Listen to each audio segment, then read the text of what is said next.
پہلا فرق یہ ہے کہ امام مالک جو امام بخاری کے استاد ہیں، اس نے جب اس روایت کو نقل کیا ہے تو اپنے استاد عامر بن یحییٰ سے، بصیغہ عن روایت کیا ہے، بصیغہ عن روایت کی ہے. دیکھیں یہاں پر لکھا ہوا ہے حدثنی مالک عن عمر، یہ عمر بن یحییٰ ہے. تو عمر بن یحییٰ سے مالک نے اس استاد کو عن کے صیغے کے ساتھ نقل کیا ہے، جبکہ وہیب کی جو روایت ہے، مالک کا جو ساتھی ہے امام بخاری کے استاد، سمجھ رہے، وہیب، وہ جب اس روایت کو نقل کرتے ہیں تو وہ حدثنی تحدیث کے لفظ سے نقل کرتے ہیں. حدثنی وہیب قال حدثنی عمر بن یحییٰ المازنی، سمجھ رہے ہیں، اس طرح وہ نقل کرتے. یہ ایک فرق ہوا. امید کی بات سمجھ میں آئے گی. یہ بات اسی وقت سمجھ میں آئے گی جبکہ آپ سند پر نگاہ رکھیں، بلکہ آپ انگلی رکھ لیجئے. دیکھ لیجئے یہاں پر حدثنا اسماعیل قال حدثنی مالک، یہ جو مالک ہے امام بخاری کے استاد ہے، استاد الاستاد ہے. تو امام مالک جب اس روایت کو نقل کرتے ہیں تو عن عمر بن یحییٰ المازنی، دیکھیں عن آ گیا نا. اور جب امام بخاری کے استاد کے دوسرے استاد وہ ہے بھی اس روایت کو نقل کرتے ہیں تو عن عمر بن یحییٰ المازنی کے بجائے وہاں پر وہ نقل کرتے ہیں حدثنی عمر بن یحییٰ المازنی. ٹھیک ہے، یہ ایک فرق ہے. دوسرا فرق یہ ہے کہ امام مالک کی روایت میں الحیات یا الحیا کے درمیان شک ہے، جسے دیکھیے آگے آ رہا ہے فیلقون فی نحر الحیا اب الحیات شک کا مالکن، ہے نا، شک ہے. لیکن وہ ہے جب اس روایت کو نقل کرتے ہیں تو وہ بغیر شک کے الحیات کا لفظ نقل کرتے ہیں. فیلقون فی نحر الحیات، فیلقون فی نحر الحیات، وہ صاف حیات کا لفظ نقل کرتے ہیں. ٹھیک ہے، یہ دو فرق ہو گیا. تیسرا فرق یہ ہے کہ حضرت مالک رحمت اللہ علیہ جو امام بخاری کے استاد ہے کی روایت میں من ایمانین ہے. دیکھیے مثقال و حبت من خردل من ایمان. اور وہیب کی جب روایت آئی ہے تو وہیب نے من خیر نقل کیا ہے. دیکھو یہاں بیان کیا ہے قال وہیب حدثنا عمر، اور کیا ہے الحیات، وقال خردل من خیر. امام مالک کی روایت میں من ایمان ہے اور وہیب کی روایت میں خردل من خردلی من خیر ہے، خیر کا لفظ ہے. ٹھیک ہے. حضرت امام مالک رحمت اللہ علیہ کی روایت میں جہاں پر من ایمان ہے، امام بخاری رحمت اللہ علیہ نے اسی روایت کو اصل مان کر کے اسی روایت کو نقل کیا ہے، اور اسی کو اصل مان کر کے اس پر باب باندھا ہے، باب تفاضل اہل الایمان فی الاعمال، کہ ایمان میں کمی بیشی ہوتی ہے. کسی کا ایمان رائے کے دانے کے برابر، دیکھیے آ رہا ہے حدیث میں، اور کسی کا ایمان اس سے زیادہ، کسی کا ایمان پہاڑ جیسا. ایمان کم زیادہ ہو گیا، یہی تو ثابت کرنا ہے کہ یزید و ینقص. ایمان کیا ہوتا ہے؟ کم اور زیادہ ہوتا ہے. اور جو چیز کم ہوتی ہے زیادہ ہوتی ہے وہ جز والی ہوتی ہے. ایمان جز والا ہو گیا، اور جب ایمان جز والا ہو گیا تو کم زیادہ بھی اس میں ہوگا. ٹھیک ہے. ہماری طرف سے اس حدیث کا جواب شیخ الحدیث حضرت اللہ مولانا مفتی سعید احمد صاحب رحمت اللہ علیہ نے اپنی شرح تحفۃ القاری میں جب اس حدیث کی تشریح کی ہے تو انہوں نے جواب لکھا ہے کہ دیکھیے حضرت نبی اقدس صلی اللہ علیہ وسلم کے اصل الفاظ معلوم نہیں. یہاں تو مالک کی روایت میں من ایمان ہے اور وہیب کی روایت میں من خیر ہے. اگر اصل لفظ میں من خیر ہو تو استدلال کیا ہے؟ صحیح نہیں ہوگا، استدلال ختم ہو جائے گا. کیونکہ قرآن کریم کا تو ہر لفظ محفوظ ہوتا ہے، محفوظ ہے. ان کے ایک ایک لفظ سے استدلال صحیح ہے، مگر احادیث کی یہ حالت نہیں ہے. احادیث کے ساتھ یہ صورت پیش نہیں آتی ہے کہ اس کے ہر لفظ محفوظ ہے. صحابہ اور تابعین جب حدیث نقل کرتے ہیں تو روایت بالمعنی بھی کر دیتے ہیں. تو اگر راویوں میں الفاظ حدیث میں کوئی اختلاف نہیں ہے تو یہ ظن غالب ہے کہ یہی نبی کے الفاظ ہو سکتے ہیں. لیکن اگر کسی لفظ میں راویوں کا اختلاف ہو جائے تو اب کسی لفظ پر اصرار کر کے اسی کو پکا مان لینا مناسب نہیں ہے. ٹھیک ہے؟ تو من ایمان کا پکا ہونا مناسب نہیں کہ من ایمان ہی ہے اور من خیر نہیں ہے، کیونکہ ایک روایت میں تو من خیر بھی ہے. اور من خیر کا مطلب یہ ہوگا کوئی بھی نیک کام. من خیر کا کیا مطلب ہوگا؟ کوئی بھی نیک کام. تو اب مطلب یہ ہوگا کہ مومنین میں نیک کاموں میں کمی بیشی ہوتی ہے. نیک کاموں میں کمی بیشی ہونا بڑی چیز ہے.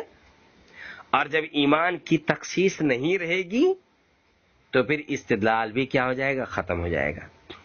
اس کے علاوہ مفتی سعید صاحب رحمۃ اللہ علیہ نے تحفۃ القاری میں لکھا ہے کہ رائے کے دانے کے برابر جو کہا ہے نا، تو رائے کے دانے کے برابر سے کیا مراد ہے؟ ایمان مراد نہیں ہو سکتا. اس لیے مراد نہیں ہو سکتا کہ ایمان میں تجزی نہیں ہوتی ہے. تجزی یعنی ایمان میں جز جز نہیں ہوتا ہے. حالانکہ تمام مومن بھی پر ایمان لانا کیا ضروری ہے. اس لیے من ایمان سے من عمل مراد لینا ہوگا. اور قرینہ کیا ہے؟ من خیر ہے. خیر کیا ہے؟ عمل ہے. اس لیے من ایمان سے عمل مراد لیں گے، اور ورنہ تو ایمان جز والا ہو جائے گا. ایمان میں تجزی، ایمان میں ٹکڑے ٹکڑے کرنا لازم آئے گا کہ ایمان کسی کا، سمجھ رہے ہیں، رائے کے دانے کے برابر کا ہے اور کسی کا رائے کے دانے کے برابر سے زیادہ ہے. تو یہی ایمان کیا ہو جائے گا؟ ایمان میں ٹکڑے ٹکڑے کرنا لازم آئے گا. حالانکہ ایمان قابل تجزی نہیں ہے، ایمان کے ٹکڑے نہیں ہوتا ہے، وہ تو ایک ہے، ایک ہے. ٹھیک ہے؟ ایمان ٹھیک ہے. اس لیے یہاں پر من ایمان کی جگہ من خیر رکھنا بہتر ہے اور اس سے عمل مراد لینا بہتر ہے. تو مطلب یہ ہوگا کہ عمل میں کمی زیادتی ہوتی ہے، ایمان میں کمی زیادتی نہیں ہوتی ہے. اچھا دیکھیے، جو ایمان ہے نا، ایمان یہ ایک مخفی چیز ہے، ایک پوشیدہ چیز ہے. اس کو کسی پیکر محسوس یعنی سامنے لا کر کے کسی موجود چیز سے کیا کہتے ہیں؟ پہچانا جا سکتا ہے. پہچاننا کیا ہے؟ ممکن ہے. ترمذی شریف میں حدیث ہے کہ جب تم کسی کو دیکھو کہ پانچوں نمازیں پابندی سے مسجد میں پڑھتا ہے تو اس کے ایمان کی گواہی دو. اس سے معلوم ہوتا ہے کہ ایمان ایک مخفی چیز ہے. ٹھیک ہے؟ اس کو ایک محسوس چیز سے پہچانا جا سکتا ہے. تو سفارش کرنے والے لوگ اور فرشتے اعمال ہی سے جہنم میں پہنچے ہوئے مومنین کو کیا کریں گے؟ پہنچائیں گے. ایک متفق علیہ روایت میں ہے کہ جب تمام سفارش کرنے والے سفارش کر لیں گے اور ان کی سفارش سے لوگ جہنم سے نکال کر جنت میں پہنچائے جائیں گے تو اللہ تعالیٰ فرمائیں گے کہ اب رب العزت کی باری ہے. چنانچہ اللہ تعالیٰ مٹھی بھر کر ایسے لوگوں کو دوزخ سے نکالیں گے اور جہنم میں ڈالیں گے کہ جنہوں نے کبھی کوئی نیک عمل نہیں کیا ہوگا. وہ لوگ جنت میں اتقاء الرحمن کے نام سے معروف ہوں گے. اس حدیث سے معلوم ہوتا ہے کہ ایمان ایک مخفی چیز ہے. ایمان ایک مخفی چیز ہے، اللہ کے علاوہ اس کو کوئی نہیں جان سکتا. اور سفارش کرنے والے لوگ اور فرشتے تو خیر یعنی اعمال ہی کے ذریعے سے پہچان کر کے ان کی سفارش کریں گے. اس لیے بھی من ایمان سے من خیر کے معنی مراد لینا زیادہ مناسب ہوگا. اور اس حدیث سے اعمال ایمان کا جز ہے یہ ثابت کرنے سے اس حدیث کا کوئی تعلق نہیں ہوگا. ٹھیک ہے، آگے چلیے. دوسری حدیث ہے، دوسری حدیث کا ترجمہ دیکھیے، ترجمے کے ساتھ بتلاتے ہیں۔ حدثنا محمد بن عبید اللہ الی آخر الاسناد عن ابی اسامہ بن سہیل بن حنیف سہل بن حنیف انہ سمع ابا سعید الخدری، یہ بھی حضرت وہ سعید خدری کی حدیث یقولو کہتے ہیں قال رسول اللہ صلی اللہ علیہ وسلم کہ حضرت نبی اقدس صلی اللہ علیہ وسلم ارشاد فرمایا بیننا انا نائم، ایک مرتبہ میں سویا ہوا تھا، رأیت الناس، میں نے دیکھا لوگوں کو کہ یعرضون علیہ، وہ مجھ پر پیش کیے گئے، یعنی میرے سامنے لائے گئے، وعلیہم قمص، اور ان کے اوپر کرتے تھے، قمیصیں تھیں،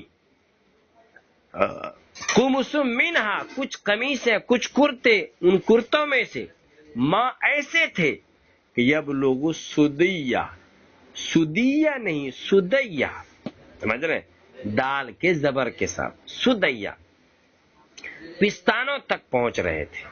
کہاں تک پہنچ رہے تھے؟ پستانوں تک۔ جیسے کہ غیر مسلم عورتوں کو دیکھا ہوگا کہ وہ جو ساڑی کے نیچے وہ کیا کہتے ہیں کپڑا پہنتی ہیں تو وہ پستانوں تک پہنچے ہوتے ہیں۔ وَمِنْهَا، اور ان کرتوں میں سے کچھ کرتے ماں وہ تھے دون ذالک، جو اس سے بھی کم تھے، اس سے بھی کم تھے، چھوٹے تھے۔ ٹھیک ہے، یعنی چھوٹے بڑے کرتے پہن رکھے تھے، کسی کا پیٹ پر، کسی کا سینہ پر، کسی کا اس سے بھی کم، کسی کا اس سے بھی کم، اس طریقے سے پہنے ہوئے تھے۔ وعرض علی عمر بن الخطاب، اور میرے سامنے عمر بن الخطاب رضی اللہ تعالی عنہ کو پیش کیا گیا، عمر بن الخطاب بھی آئے، وعلیہ قمیص، اور اس کے بدن پر ایک قمیص تھی، ایک کرتا تھا، یجرہ، جس کو وہ گھسیٹ رہے تھے، یعنی ان کا اتنا لمبا چوڑا کرتا تھا کہ اس اپنے کرتے کے لمبائی چوڑائی کی وجہ سے اس کا کرتا زمین پر گھسٹ رہا تھا۔ قالو، صحابہ نے کہا ہما اول تذالک یا رسول اللہ، تو آپ نے اس کی کیا تعبیر دی اے اللہ کے رسول؟ قال، تو نبی اقدس صلی اللہ علیہ وسلم نے کہا الدین، اے اول الدین، میں نے اس کی تعبیر دین سے دی ہے، یعنی اس کا مطلب ہے دینداری، کہ کرتے کے چھوٹے بڑے ہونے کا مطلب ہے دینداری۔ کرتے کی تعبیر دینداری متعین نہیں ہے، ٹھیک ہے، بلکہ خواب میں لوگوں نے جس طرح چھوٹے بڑے کرتے پہن رکھے تھے، اس تناظر میں نبی اقدس صلی اللہ علیہ وسلم نے اس کی تعبیر دینداری دی ہے۔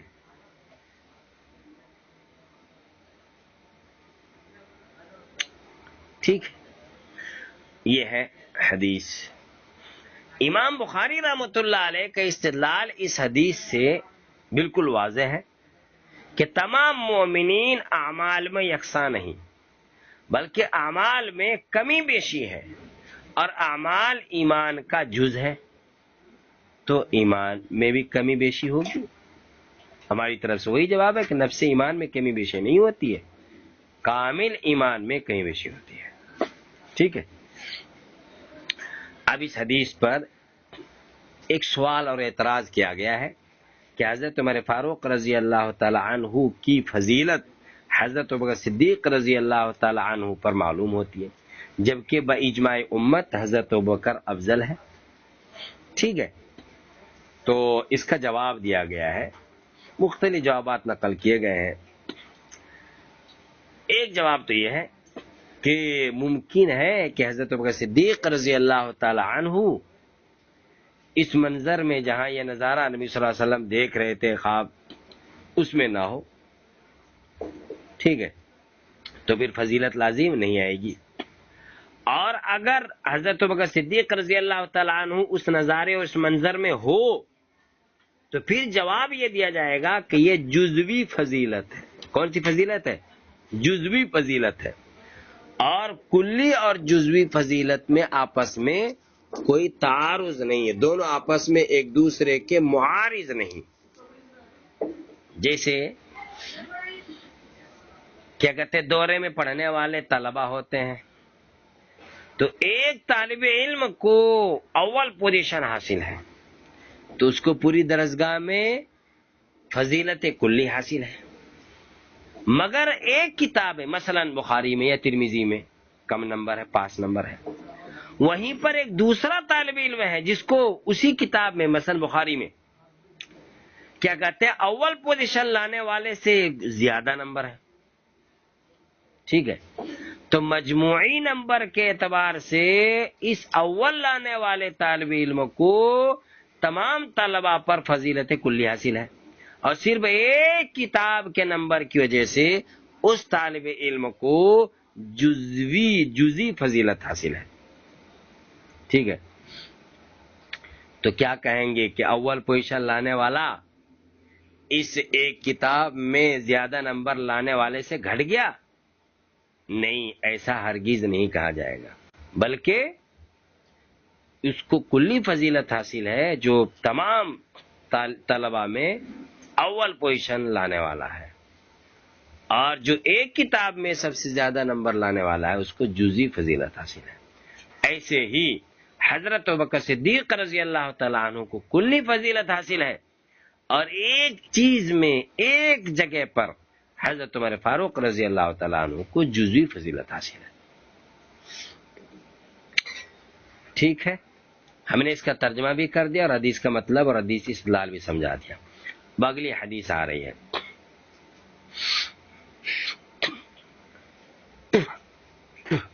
باب الحیاء من الایمان, یہ باب اس بات کے بیان میں کہ شرم اور حیا ایمانی عمل ہے, ایمان میں سے ہے, ایمانی کام ہے.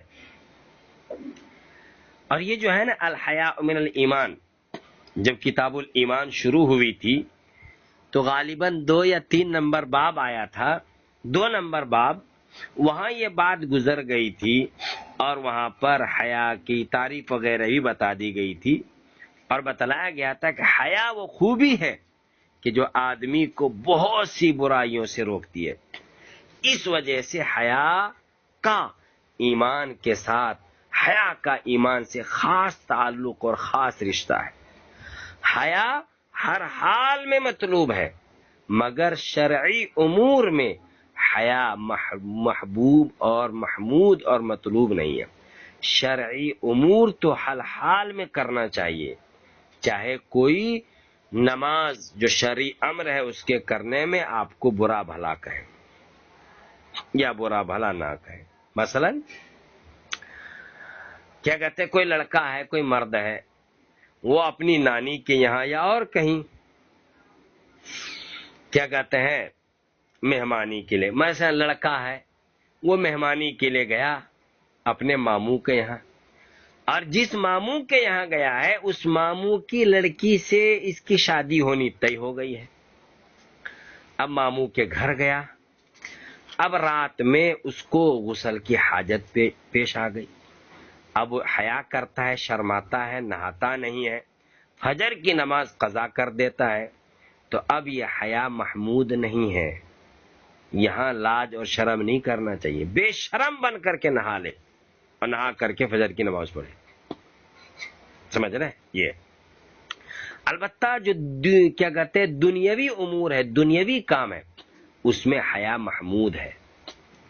کچھ لوگ اپنا حق مانگنے میں حیا کرتے شرماتے ہیں, کیسے اپنا حق مانگوں, یہ حیا محمود ہے. نبی پاک صلی اللہ علیہ وسلم کے بارے میں آتا ہے کہ آپ صلی اللہ علیہ وسلم کنواری لڑکی سے بھی زیادہ حیادار تھے. چنانچہ آپ کبھی کوئی ناگوار بات دیکھتے تو منہ پر نہیں کہتے تھے, بلکہ موقع بموقع اس کو کسی طریقے سے. حدیث رسول ہے, ایک انصاری صحابی کے پاس ہے, آگے حدیث آ رہی ہے, وہ حدیث ہے حضرت عبداللہ ابن عمر کی, وہ اپنے والد حضرت عمر سے نقل کرتے ہیں کہ ان رسول اللہ صلی اللہ علیہ وسلم مرہ, کہ حضرت نبی اقدس صلی اللہ علیہ وسلم گزرے علی رجل, کسی آدمی کے پاس سے,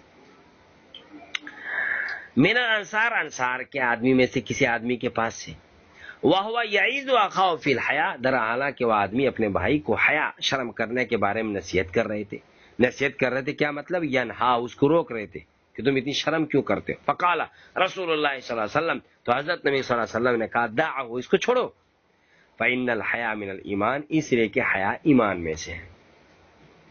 یعنی وہ اتنا شرماتا تھا، اتنی شرم کرتا تھا، اتنا حیا کرتا تھا کہ اپنا نقصان کر لیتا تھا۔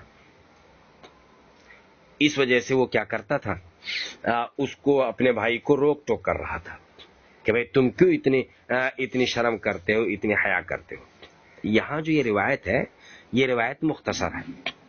اسی روایت کو امام بخاری رحمۃ اللہ علیہ نے الادب المفرد، امام بخاری کی دوسری کتاب ہے الادب المفرد، اس میں انہوں نے تفصیل سے نقل کیا ہے، پوری وضاحت وہاں سے ہو جاتی ہے۔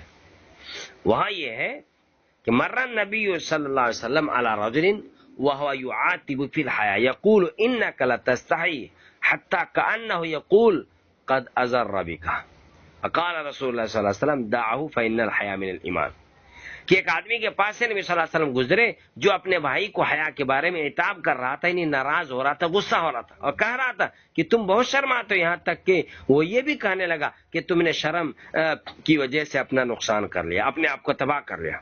حضور صلی اللہ علیہ وسلم نے اسے فرمایا کہ بھائی اسے رہنے دو، کیونکہ حیا ایمان کا حصہ ہے، حیا ایمان کا حصہ ہے۔ ٹھیک ہے، تو یہ کیا کہتے ہیں ہے، تو اس سے کیا سمجھانا چاہتے ہیں امام بخاری رحمۃ اللہ علیہ؟ امام بخاری رحمۃ اللہ علیہ یہ سمجھانا چاہتے اور یہ کہنا چاہتے ہیں کہ الحیاء من الایمان میں جو مین ہے، یہ مین تبعیضیہ ہے، بعض ہونے کو بیان کرنے کے لیے۔ مطلب کیا ہوگا کہ حیا ایمان کا بعض حصہ ہے، یعنی حیا ایمان کا جز ہے، ایمان کی جز ہے۔ ٹھیک ہے، تو ایمان کا جزدار ہونا ثابت ہو گیا، اور جو ایمان کا جزدار ہونا ثابت ہو گیا تو جو جز والا ہوتا ہے وہ گھٹتا اور بڑھتا ہے، یہی سمجھا رہے ہیں۔ لیکن ہماری طرف سے جواب یہ ہے کہ مین کا تبعیض کے لیے ہونا متعین نہیں، کوئی دلیل نہیں ہے، مین اجلیہ بھی ہو سکتا ہے، مطلب یہ ہوگا کہ حیا ایمان کی وجہ سے ہے، ایمان کے سبب سے ہے، حیا ایمان کا تقاضا ہے، یہ بھی تو ہو سکتا ہے۔ یہ ہماری طرف سے جواب ہے۔ چلیے، ہم نے ترجمہ بھی کرا دیا اور مطلب بھی سمجھا دیا، امام بخاری کی دلیل بھی سمجھا دی اور ہماری طرف سے جواب بھی آ گیا۔ اگلا باب آ رہا ہے، باب فَإِن تَابُوا وَأَقَامُوا الصَّلَاةَ وَآتَوُا الزَّكَاةَ فَخَلُّوا سَبِيلَهُمْ۔ غور سے سنیے، تبھی جا کر کے بات سمجھ میں آئے گی۔ کیا کہتے ہیں؟ فَإِن تَابُوا، اگر توبہ کر لیں، وَأَقَامُوا الصَّلَاةَ اور نماز قائم کرے، وَآتَوُا الزَّكَاةَ اور زکات دے، فَخَلُّوا سَبِيلَهُمْ تو ان کا راستہ چھوڑ دو، ان کا راستہ خالی کر دو۔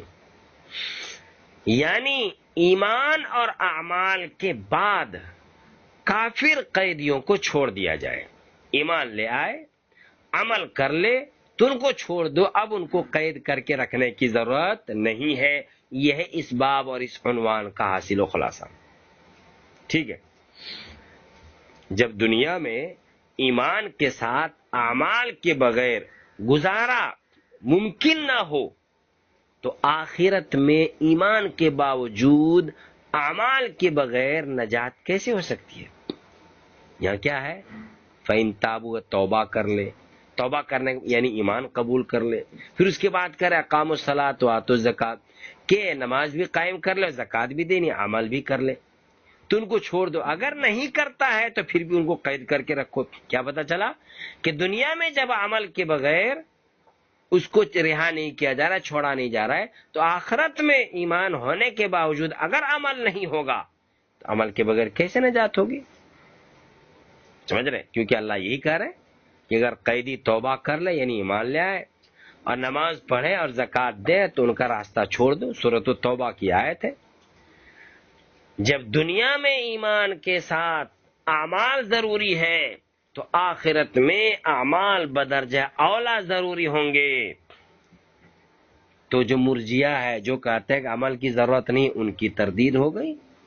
کرامیہ کا بھی یہی خیال ہے کہ طاعات مفید تو ہے لیکن گناہ مضر نہیں ہے، ان کا خیال غلط ہے، اس سے یہ ثابت ہو گیا۔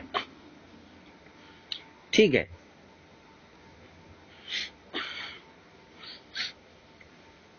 اب حدیث دیکھیے، آگے حدیث ہے، حدیث ہے حضرت عبداللہ ابن عمر کی، ان رسول اللہ صلی اللہ علیہ وسلم قال، کہ حضرت نبی اقدس صلی اللہ علیہ وسلم نے ارشاد فرمایا، امرت ان اقاتل الناس، مجھے حکم دیا گیا، ان اقاتل الناس، کہ میں لوگوں سے قتال کروں، حتی یشہدوا، یہاں تک کہ لوگ گواہی دینے لگے، اللہ الہ الا اللہ، کہ اللہ کے سوا کوئی معبود نہیں ہے، وان محمدن رسول اللہ، اور محمد صلی اللہ علیہ وسلم اللہ کے رسول ہے، ویقیم الصلاۃ، اور وہ نماز قائم کرے، ویؤتوا الزکوٰۃ، اور زکوٰۃ دے، فاذا فعلوا ذلک، پس جب لوگ یہ کر لے، عصموا منی، تو انہوں نے حفاظت کر لیا، منی، مجھ سے، دماءہم، اپنے خون کو محفوظ کر لیا،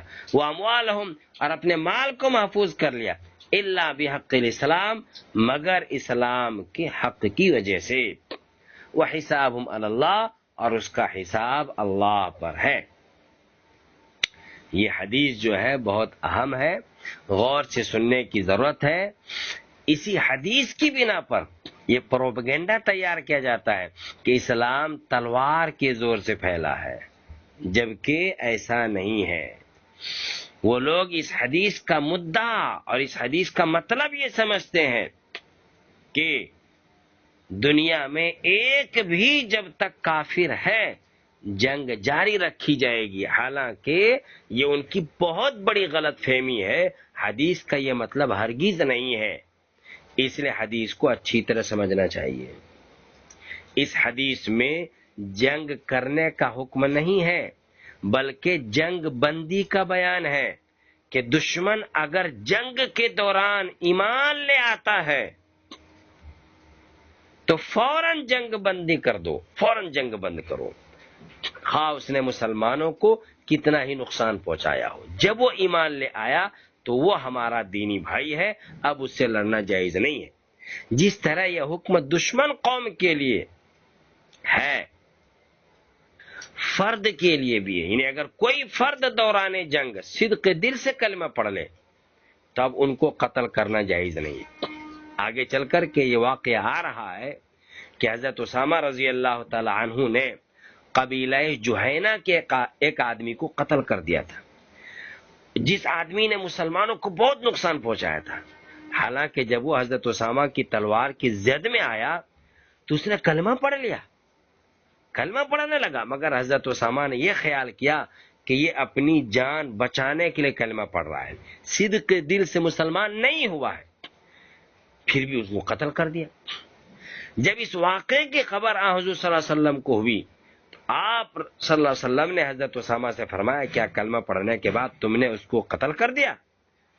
آپ نے بار بار یہی جملہ ارشاد فرمایا اور یہ کہنے کہ ہلا شققت قلبو، ہلا شققت قلبو، تم نے اس کا دل پھاڑ کر کے کیوں نہیں دیکھ لیا کہ وہ سچے دل سے ایمان قبول کیا ہے کہ نہیں کیا ہے؟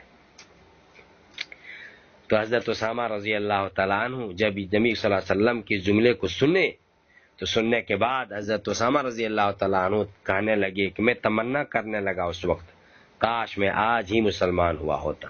بخاری میں حدیث آ رہی ہے، اس حدیث کا نمبر ہے 4269، مفتی سعید صاحب رحمۃ اللہ علیہ نے توحفۃ القاری میں لکھا ہے، اور بخاری ہی میں یہ واقعہ آ رہا ہے 4339 نمبر حدیث میں کہ ایک جنگ میں حضرت خالد بن ولید رضی اللہ تعالیٰ عنہ نے کفار کو اسلام کی دعوت دی، انہوں نے اسلمنا کے بجائے سبانا کہا۔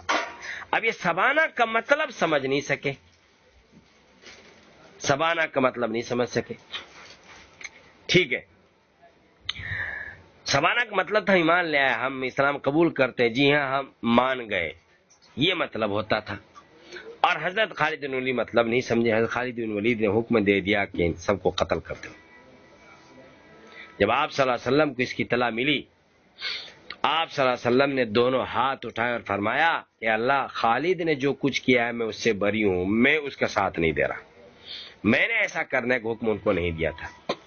ان واقعات سے یہ بات اچھی طرح سمجھی جا سکتی ہے اور سمجھی جاتی ہے، جو غلط سمجھ رہے ہیں ان کو صحیح سمجھنا چاہیے کہ یہ مطلب یہ ہے کہ اگر دشمن جنگ کے دوران ایمان لے آئے فوراً جنگ بند کرنا ضروری ہے، اب اس کو قتل کرنا جائز نہیں۔ مذکورہ حدیث کا بھی یہی مطلب ہے کہ قتال کر رہے ہو یہاں تک کہ جب وہ کلمہ پڑھ لے، گواہی دے دے اشہد لا الہ الا اللہ اشہد ان محمد رسول اللہ، اور نماز وغیرہ پڑھنے لگے، تو اب اس کو کیا کرو؟ جنگ بند کر دو، فوراً جنگ بند کرو. یہی صحیح مطلب ہے. لیکن اگر کوئی کج فہم ہو، آدھی ادھوری حدیث پڑھے، تو غلط فہمی تو ہوگی. جیسے کہ قرآن میں ہے لا تقربوا الصلاۃ، اور لا تقربوا الصلاۃ ہی پر رک جائے، آگے نہ پڑھے، وانتم سکارا نہ پڑھے، تو مطلب کیا ہوگا بھائی؟ نماز پڑھنا نہیں، نماز پڑھنا تو دور کی بات، نماز کے قریب نہ جانا. اسی طرح اس حدیث کو بھی آدھی پڑھ کر کے کوئی رک جائے تو غلط فہمی ہوگی کہ نبی صلی اللہ علیہ وسلم کو جنگ کے ذریعے دین پھیلانے کا حکم دیا گیا تھا. لیکن اگر حدیث پوری پیش نظر رکھ کر کے سمجھا جائے اور پڑھا جائے تو پھر یہ غلط فہمی ہرگز نہیں ہوگی، بلکہ صحیح مطلب سمجھ میں آ جائے گا کہ حدیث میں جنگ کرنے کا نہیں بلکہ جنگ بندی کا حکم دیا گیا ہے. ٹھیک ہے، یہ مطلب ہے کہ امرت ان اقاتل الناس حتی یشہدوا ان لا الہ الا اللہ وان محمد رسول اللہ. اس کے بعد کیا؟ ویقیموا الصلاۃ، نماز قائم کرو، زکوٰۃ دے. یہ بطور مثال ہے. بدنی عبادت میں سے اہم عبادت نماز کو لے لیا، اور مالی عبادت میں سے بھی اہم عبادت زکوٰۃ کو ذکر کیا. مراد ہے پورا دین اسلام قبول کرنا، محض کلمہ پڑھ لینا مراد نہیں ہے. ٹھیک ہے. پھر آگے کہا ہے کہ ان کا خون، ان کی جان، ان کا مال بالکل محفوظ ہو گیا، الا بحق الاسلام، مگر حق اسلام کی وجہ سے. یعنی اسلام قبول کر لینے کے بعد اگر لوگ کوئی ایسا جرم کریں کہ جس کی سزا اللہ کے یہاں، اللہ کے قانون میں جان و مال لینا ہو، تو اب حکم خداوندی کے مطابق اس کو سزا دی جائے گی. ایمان لانے سے، مسلمان کہلانے سے وہ قانون کی گرفت اور پکڑ سے بچ نہیں سکیں گے. یہ مطلب ہے الا بحق الاسلام کا. کسی کا مال لے لیا، مال لینے کے بعد ہڑپ کر لیا، واپس ہی نہیں دے رہا ہے. جس آدمی کا مال لیا ہے اس کے پاس گواہ موجود ہے، لکھا ہوا دستخط موجود ہے، اور یہ دینا نہیں چاہتا ہے، تو اب شرعی حکم یہ ہے کہ قاضی صاحب اس کے مال کو اس آدمی کو دلائے گا جس سے لیا ہے. انہوں نے حالت احسان میں شادی شدہ ہونے کے باوجود زنا کر لیا، تو شرعی حکم یہ ہے کہ اب اس کو قتل کیا جائے گا. ٹھیک ہے، رجم کر دیا جائے گا، پتھر مارے جائیں گے. اس کے بعد اگلا جملہ ہے وَحِسَابُهُمْ عَلَى اللَّهِ، اور اس کا حساب اللہ پر ہے. اس کا مطلب یہ ہے کہ جو شخص کلمہ اسلام پڑھ کر کے مسلمان ہو گیا، اپنا مومن ہونا ظاہر کر دیا، ہم اس کے مومن ہونے کو مان کر جنگ بند کر دیں گے اور اس کے ساتھ مسلمانوں جیسا برتاؤ اور معاملہ کریں گے. لیکن اگر حقیقت میں ان کی نیت میں کھوٹ ہے تو اس کا حساب آخرت پر چھوڑ دیجئے، اس کا حساب آخرت میں اللہ تعالیٰ لیں گے. اللہ عالم الغیب ہے، دلوں کے رازوں سے اللہ واقف ہے، وہ اس کا پورا پورا حساب چکائیں گے کہ ان کا ایمان کھوٹ والا تھا یا ان کا ایمان پکا تھا. اب یہ سمجھیے کہ جنگ بندی کرنا ایمان لانے کے بعد کیوں ضروری ہے؟ اس لیے ضروری ہے کہ جہاد کا جو مقصد ہے صرف اور صرف مقصد یہ ہے کہ اللہ کے بندوں کو اللہ کی بندگی کے راستے پر لے آیا جائے اور ان کو ابدی عذاب سے بچا لیا جائے. تو جو شخص اللہ کے دین کو قبول کر لے، اللہ کی بندگی کا اقرار کر لے اور آئین اور شریعت جو اسلام کے ہے اس پر چلنا منظور کر لے، تو اس کے ساتھ اب جہاد کرنے کا کوئی مطلب نہیں. اب تو جنگ موقوف کر دینا ضروری ہے، بند کرنا ضروری ہے. اسی طرح جہاد کی نوبت اس وقت آتی ہے جب دعوت اسلام اور اللہ کی بندگی کی راہ میں روڑے اٹکائے جائیں، لوگ اللہ کے داعیوں کو دعوت دینے کا موقع نہ دیں یا مسلمانوں کو ستائیں اور دین پر عمل نہ کرنے دیں تو فتنہ کو ختم کرنے کے لیے تلوار اٹھانی پڑتی ہے، کیونکہ فتنہ پردازی جہاد کرنے سے بدتر ہے۔ قرآن کہتا ہے، سورۃ البقرہ کی آیت ہے، وَالْفِتْنَةُ أَكْبَرُ مِنَ الْقَتْلِ، ٹھیک ہے، فتنہ بڑا ہے اور قتال کرنا اس سے چھوٹا جرم ہے، تو چھوٹا جرم بڑے جرم کو ختم کرنے کے لیے کیا جا سکتا ہے، سمجھ رہے ہیں؟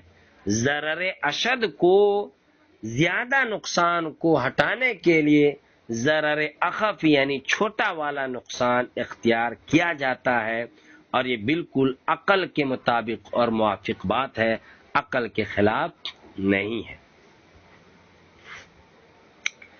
چلیے، ہم نے ترجمہ بھی کرا دیا، مطلب بھی سمجھا دیا، مصنف کی استدلال بھی سمجھا دیا، اور جو ترجمہ کے ساتھ کچھ جزوی باتیں تھیں وہ بھی آ گئے۔ اب اگلا باب آتا ہے، باب من قال ان الایمان هو العمل لقول اللہ تعالی وتلك الجنة التي اورثتموها بما كنتم تعملون، وقال عدة من اهل العلم في قوله تعالی فوربك لنسألنهم اجمعين عما كانوا يعملون عن قول لا الہ الا اللہ، وقال تعالی لمثل هذا فلیعمل العاملون۔ یہ عنوان ہے، اتنا لمبا چوڑا عنوان ہے۔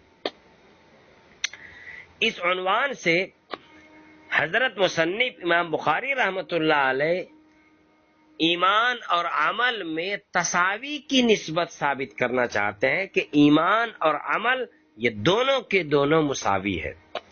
حضرت امام بخاری رحمۃ اللہ علیہ کی عادت یہ ہے کہ یہ کبھی کبھی دوسرے کی گردن پہ، کندھے پر بندوق رکھ کر کے چلاتے ہیں، یعنی دوسرے کی بات نقل کرتے ہیں جو صحیح نہیں ہوتی ہے، البتہ امام بخاری کے لیے وہ بات مفید ہوتی ہے۔ چنانچہ پوری کتاب میں جہاں بھی من قال آئے گا تو وہاں یہ سمجھ لینا چاہیے کہ یہ حضرت کی اپنی بات نہیں ہے، یہ امام مصنف کی، امام بخاری کی اپنی بات نہیں ہے، اور نہ حضرت مصنف امام بخاری اس سے متفق ہے، مگر وہ بات مصنف امام بخاری رحمۃ اللہ علیہ کے لیے مفید ہے، مطلب کی بات ہے، اس وجہ سے ان کی وہ بات یہاں نقل کر رہے ہیں۔ یہاں پر بھی ہے باب من قالا، سمجھ رہے ہیں؟ ان الایمان هو العمل۔ اسی طریقے سے جہاں بھی باب کے شروع میں حل استفہامیہ آ جائے وہاں یہ مطلب ہوتا ہے کہ یہ مسئلہ اختلافی ہے، اور امام صاحب امام بخاری رحمۃ اللہ علیہ یا تو کوئی فیصلہ نہیں کر سکے یا فیصلہ نہیں کرنا چاہتے ہیں، قارئین کے حوالہ کر دینا چاہتے ہیں کہ فیصلہ قارئین اور پڑھنے والے اور سمجھنے سمجھانے والے خود کر لیں، ٹھیک ہے؟ اب سمجھیے، بعض لوگ ایمان اور اعمال کے درمیان تساوی کی نسبت کے قائل ہیں۔ امام بخاری نے اب تک اعمال کو ایمان کا جز ثابت کیا اور یہ کہا کہ اعمال ایمان کا جز ہے، اور جز اور کل کے درمیان عموم خصوص مطلق کی نسبت ہوتی ہے۔ اب آپ بخاری کی جماعت میں ہیں، دورہ میں ہے، تو اب یہ جز کل کیا سمجھا جائے، آپ کو یہ سمجھانے کی ضرورت نہیں ہے، عموم خصوص مطلق یہ سمجھانے کی ضرورت نہیں، تساوی سمجھانے کی ضرورت نہیں ہے، مگر یہ ایک فریق ہے، وہ یہ کہتا ہے، کچھ لوگ ہیں جو یہ کہتے ہیں کہ عمل اور ایمان ایک ہی چیز ہے۔ انہی لوگوں کا قول مصنف نے نقل کیا ہے، باب من قال ان الایمان هو العمل۔ یہ باب اس آدمی کے قول کے بیان میں جو یہ کہتا ہے کہ ایمان ہی وہ عمل ہے، ایمان ہی کیا ہے، وہ عمل ہے، ایمان عمل سے الگ کوئی چیز نہیں ہے، ایمان اور عمل دونوں کیا ہے، ایک ہی چیز ہے۔ اور ان کو سمجھانے کے لیے امام بخاری رحمۃ اللہ علیہ نے ایمان اور عمل کے ایک ہونے کو ثابت کرنے کے لیے امام بخاری رحمۃ اللہ علیہ نے ترجمۃ الباب میں 3 آیتیں لکھی ہیں، 3 آیتیں ذکر کی ہیں، اور اس باب میں ایک حدیث نقل کی ہے، 3 آیت اور ایک حدیث، تینوں آیتیں ترجمۃ الباب میں ہیں اور باب کے اندر حدیث آ رہی ہے۔ پہلی آیت ہے سورۃ الزخرف کی آیت نمبر 72 ہے، 72 ہے۔ آیت کیا ہے؟ وَتِلْكَ الْجَنَّةُ الَّتِي أُورِثْتُمُوهَا بِمَا كُنْتُمْ تَعْمَلُونَ، یہ آیت ہے۔ جنتیوں سے کہا جائے گا وَتِلْكَ الْجَنَّةُ الَّتِي، یہ جنت تمہارے ان کاموں کے بدلے میں، تِلْكَ الْجَنَّةُ الَّتِي، یہ جنت، الَّتِي جس کو اورثتموہا تمہیں وارث بنا دیا گیا، جس جنت میں تمہیں پہنچایا گیا ہے، بما ان کاموں کے بدلے میں ہے، کنتم تعملون جو تم کام کرتے تھے، ٹھیک ہے۔ اور جنت حقیقتاً ایمان کی جزا ہے، ایمان کی جزا اور ایمان کا بدلہ جنت ہے، عمل کا بدلہ نہیں ہے۔ جیسے کہ جہنم کفر اور شرک کی سزا ہے، ایمان دائمی ہے اس لیے جنت بھی دائمی ہے، کفر دائمی ہے اس لیے جہنم بھی کیا ہے؟ دائمی ہے۔ کچھ گفتگو اس سلسلے میں ماقبل میں آ چکی تھی، ٹھیک ہے۔ تو اب تعملون کے معنی ہوگا بما کنتم تؤمنون، یعنی تمہیں جو جنت دی گئی ہے وہ تعملون کی وجہ سے نہیں بلکہ تؤمنون کی وجہ سے۔ تو ایمان کو عمل سے تعبیر کیا، اس سے پتہ چلا کہ ایمان اور عمل دونوں ایک ہے۔ دوسری دلیل ہے سورۃ الحجر کی آیت ہے، آیت نمبر 92 ہے، فَوَرَبِّكَ لَنَسْأَلَنَّهُمْ أَجْمَعِينَ عَمَّا كَانُوا يَعْمَلُونَ عَنْ قَوْلِ لَا إِلَٰهَ إِلَّا اللَّهِ، ٹھیک ہے۔ یہ تو تیرے رب کی قسم، تیرا رب ضرور بھی ضرور کہتے ہیں کہ ہم پوچھیں گے ان سے، تمام کے تمام لوگوں سے، اما اس کے بارے میں کانوا یعملون جو وہ کرتے تھے، یعنی لا الہ الا اللہ کے بارے میں پوچھیں گے، ان قول لا الہ الا اللہ، یعنی لا الہ الا اللہ کے بارے میں پوچھیں گے کہ وہ لا الہ الا اللہ کا قائل تھا یا نہیں تھا، اور یہ لا الہ الا اللہ کا قائل ہونا یہ ایمان ہے۔ اس ایمان کو اما کانوا یعملون، یعملون سے تعبیر کیا، عمل سے تعبیر کیا گیا ہے، تو معلوم ہوا کہ ایمان اور عمل میں تساوی کی نسبت ہے۔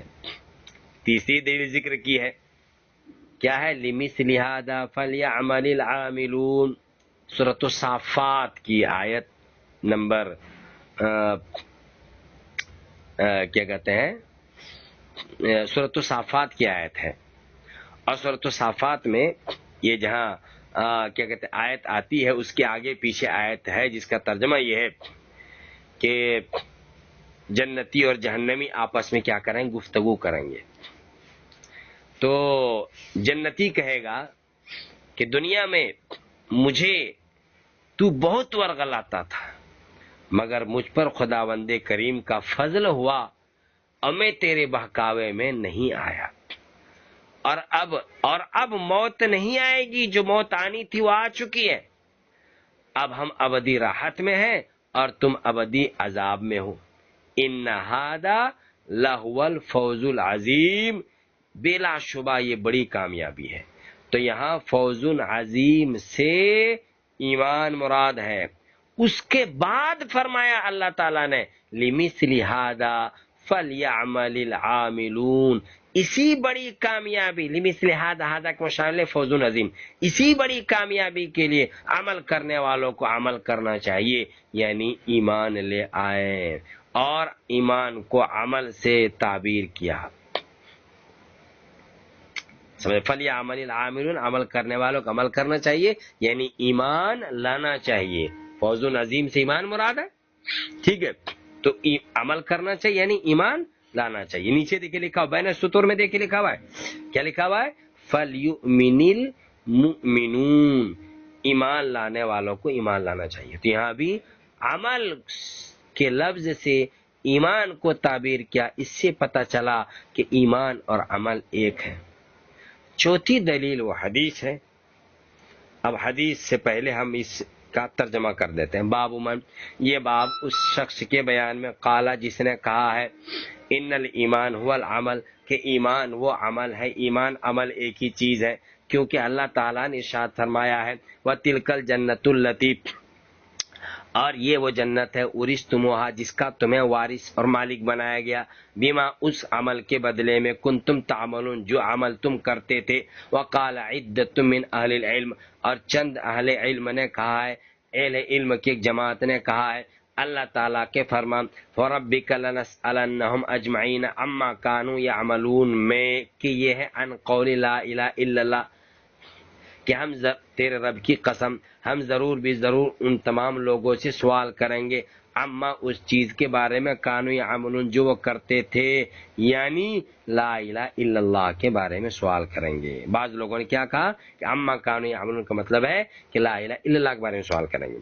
وقال تعالی، اور اللہ تعالیٰ نے ارشاد فرمایا لمثل ھذا فلیعمل العاملون، کہ اسی جیسے کاموں کے لیے کام کرنے والے کو کام کرنا چاہیے، اس جیسے کے لیے ایمان لانے والوں کو ایمان لانا چاہیے۔ ٹھیک ہے، اب چوتھی دلیل حدیث ہے جس سے ثابت ہوتا ہے کہ ایمان اور عمل دونوں میں تساوی کی نسبت ہے، دونوں برابر ایک ہی چیز ہے۔ وہ حدیث ہے حضرت ابو ہریرہ کی ان رسول اللہ صلی اللہ علیہ وسلم، کہ حضرت نبی اقدس صلی اللہ علیہ وسلم سے سوال کیا گیا ای العمل افضل، کہ کون سا عمل افضل ہے، فقالا، تو حضرت نبی اقدس صلی اللہ علیہ وسلم نے ارشاد فرمایا ایمان باللہ، اللہ پر ایمان لانا، ورسولہ، اور اللہ کے رسول پر ایمان لانا۔ تو یہاں پر سوال کیا گیا ای العمل افضل، کون سا عمل افضل ہے، سب سے بہترین عمل کون سا ہے، تو سوال کیا گیا عمل کے بارے میں۔ اور جب نبی اقدس صلی اللہ علیہ وسلم نے اس کا جواب دیا تو جواب میں حضرت نبی اقدس صلی اللہ علیہ وسلم نے ارشاد فرمایا کہ بہترین عمل ایمان لانا ہے، تو سوال عمل کے بارے میں اور جواب ایمان کے ساتھ، تو اس کا مطلب یہ ہے کہ عمل اور ایمان دونوں مساوی ہے، اسی لیے تو سوال عمل کا تھا اور جواب ایمان سے دیا گیا۔ ٹھیک ہے، قیل کہا گیا ماذا ثم ماذا، پھر کیا، قال الجہاد فی سبیل اللہ، تو نبی اقدس صلی اللہ علیہ وسلم نے کہا اللہ کے راستے میں جہاد کرنا۔ قیل کہا گیا، سوال کیا گیا ثم ماذا، پھر کیا، قال، تو نبی اقدس صلی اللہ علیہ وسلم نے کہا حج مبرور، حج مبرور، مقبول حج، حج مبرور مقبول حج۔ مقبول حج کسے کہا جاتا ہے، حج مبرور مقبول حج۔ مقبول حج اور حج مبرور کی پہچان یہ ہے کہ جب حاجی حج کر کے آتا ہے تو وہ دنیا سے بے تعلق ہو جاتا ہے، دنیا سے کیا ہو جاتا ہے، بے تعلق ہو جاتا ہے۔ اگر وہ پہلے نیک تھا تو حج کے بعد اس کی نیکی میں اضافہ ہو جاتا ہے۔ اگر وہ کیا کہتے ہیں گالی گلوچ کرتا تھا، داڑھی منڈاتا تھا، برائیوں میں مبتلا تھا، تو حج کرنے کے بعد جب وہ آتا ہے تو ان تمام برائیوں سے پرہیز کر لیتا ہے، ان تمام برائیوں سے بچ جاتا ہے، تو جس میں یہ علامت پائی جائے تو سمجھ جانا چاہیے کہ اسے حج مقبول نصیب ہوا۔